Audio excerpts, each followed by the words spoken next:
Hello जी, नमस्ते। CNF kitchen में आप सबका बहुत बहुत स्वागत है।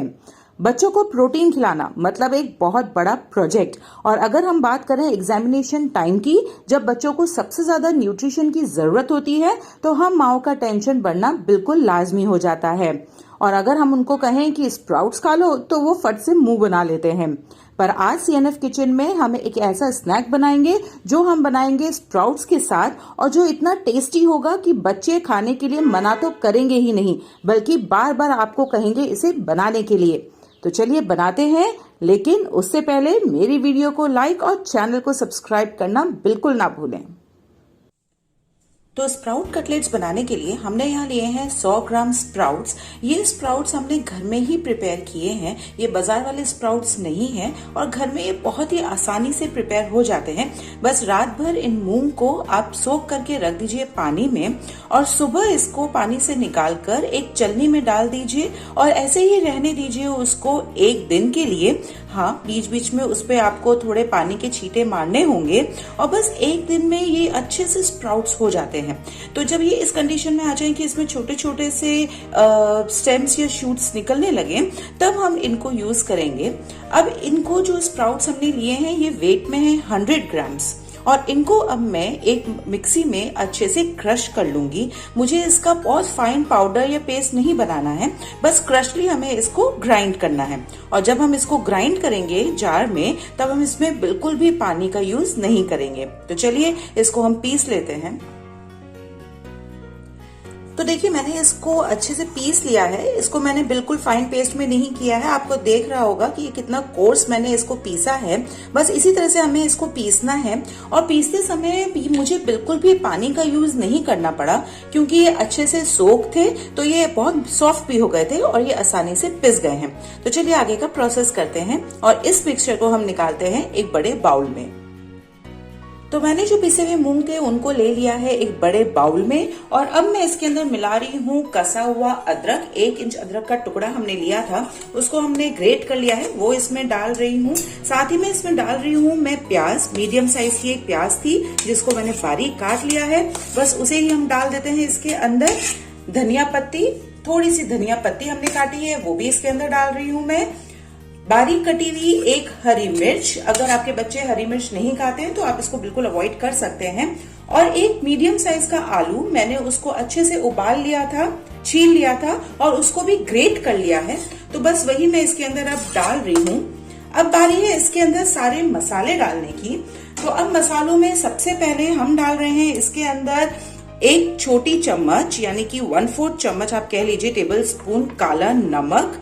आधी टेबल स्पून में डाल रही हूँ इसमें लाल मिर्च का पाउडर। चाट मसाला आधा टेबल स्पून। भुना हुआ जीरे का पाउडर, ये भी मैं डाल रही हूँ आधा टेबल स्पून। और साथ ही अब मैं डाल रही हूँ इसके अंदर नमक, जो जाएगा बिल्कुल आपके स्वाद के हिसाब से। ध्यान रखिएगा, इसमें चाट मसाला और काला नमक भी डाला है, तो उसी हिसाब से आप इसके अंदर अपने स्वाद के हिसाब से नमक मिला लीजिए। तो मैंने इसमें नमक भी डाल दिया है। अब इसमें थोड़ी बाइंडिंग की जरूरत पड़ेगी, तो वो मैं कर रही हूँ इसमें सूजी डालकर। तो मैं इसके अंदर 2 टेबल स्पून डाल रही हूँ सूजी। ये भुनी हुई सूजी नहीं है, ये नॉर्मल सूजी है। तो बस वही मैंने इसके अंदर 2 टेबल स्पून भर के डाल दी है। अब इसको हम कर लेंगे अच्छे से मिक्स। इसको हमें इसलिए अच्छे से मिक्स करना है क्योंकि इसमें सूजी वगैरह भी है, और सूजी को थोड़ा फूलने के लिए टाइम भी चाहिए। तो इसको हम अच्छे से मिक्स करेंगे, और इसको तकरीबन 2 से 3 मिनट के लिए हम ढक कर रख देंगे, जिससे कि सूजी अच्छे से सेट हो जाएगी और हमें बाइंडिंग में भी कोई प्रॉब्लम नहीं आएगी। इसको कर लिया है मैंने अच्छे से मिक्स, और इसको अब मैं रख देती हूँ थोड़ी देर के लिए ढककर, जिससे कि सूजी सेट हो जाएगी। तो कुछ देर के लिए हमने इस मिक्सचर को सेट होने रख दिया था, और सूजी भी इसमें अच्छे से फूल गई है, तो हम इजीली कटलेट्स को शेप दे पाएंगे। तो सबसे पहले शेप देने के लिए मैं थोड़ा सा तेल अपने हाथों पे लगा रही हूँ, जिससे कि मिक्सचर मेरे हाथों से बिल्कुल ना चिपके। और अब मैं ले रही हूँ थोड़ा सा डो, इसके अंदर से मिक्सचर ले रही हूँ, और इसको मैं जो भी शेप देना चाहूंगी वो दे देती हूँ। मैं यहाँ इसको नॉर्मल टिक्की के फॉर्म में बना रही हूँ। कटलेट्स की ही नॉर्मल जो शेप होती है वही मैं इसको कॉइन शेप दे रही हूँ। और इसको हम सारे इसी तरह से प्रिपेयर कर लेंगे पहले, और फिर इसको हम करेंगे शैलो फ्राई। वैसे अगर आप चाहें तो इसको डीप फ्राई फ्राई भी कर सकते हैं, पर क्योंकि हम इसका हेल्दी वर्जन बना रहे हैं तो हम इसको शैलो फ्राई कर रहे हैं। और शैलो फ्राई करने पर भी ये बहुत इजीली हो जाते हैं शैलो फ्राई, और बहुत ही क्रिस्पी ये बनकर रेडी होंगे। तो इसी तरह से मैं सारे कटलेट्स अपने रेडी कर रही हूँ शैलो फ्राई करने से पहले।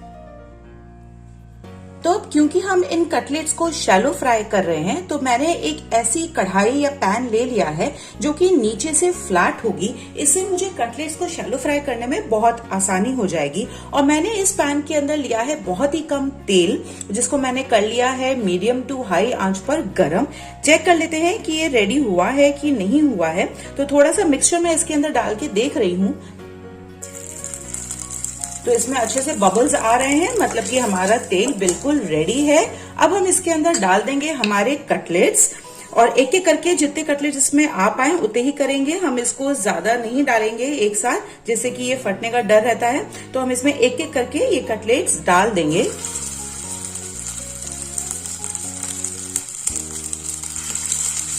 थोड़ी दूरी पर ही कटलेट्स डालें एक दूसरे से, क्योंकि जब इनको पलटेंगे तो कोई प्रॉब्लम नहीं होगी।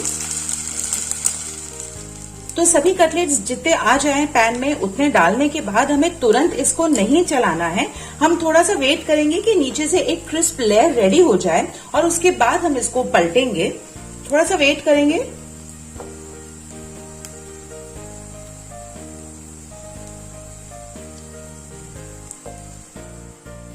तो अब हम देख पा रहे हैं कि नीचे से एक हल्की सी क्रिस्प लेयर रेडी हो गई है। तो अब हम इन सबको हल्के से पलट देंगे, और देखिए कितना बढ़िया कलर भी इसमें आना शुरू हो गया है। बस ये है कि पलटते समय आप इसको बहुत ही हल्के हाथ से पलटें, और इसको हम दूसरी साइड भी अच्छे से गोल्डन ब्राउन कर लेंगे। अब इस समय जब हमने एक बार इनको पलट दिया है, तो हम अपनी गैस की फ्लेम कर लेंगे लो पर, जिससे कि ये अच्छे से अंदर तक सिक जाए। देखिए कितना बढ़िया कलर एक तरफ आ चुका है।